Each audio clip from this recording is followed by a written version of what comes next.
another educational toy for today's video. The winner is Darian! Hello everyone, it's me again, Ma'am Shikat, and I'm sharing another activity that you can do with your kids, together with your kids. And this one, ito siya, this flip chessboard game. Na-order ko siya sa TikTok. Ito siya. Plastic material siya. Ayan. Meron siyang iba't ibang klase. Team. So, in my case, ang kinuha ko na is yung tatlong team. So, pwede siyang fruit, meron din siyang animals, ayan, and then meron din siyang dinosaur.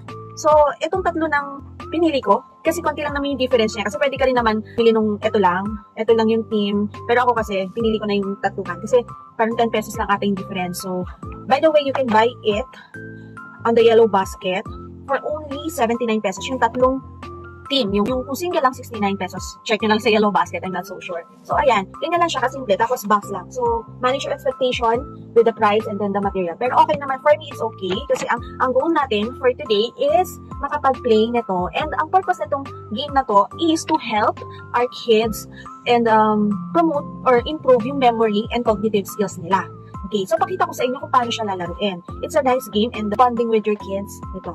This is applicable for kids ages is 3 years old and above. So, kahit matanda pwedeng maglaro nito. And by the way, you can play 2 to 4 na players dito.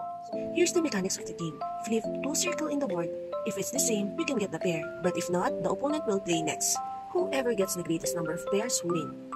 The winner is Darian! At kung gusto mo rin ito, check the yellow basket lang.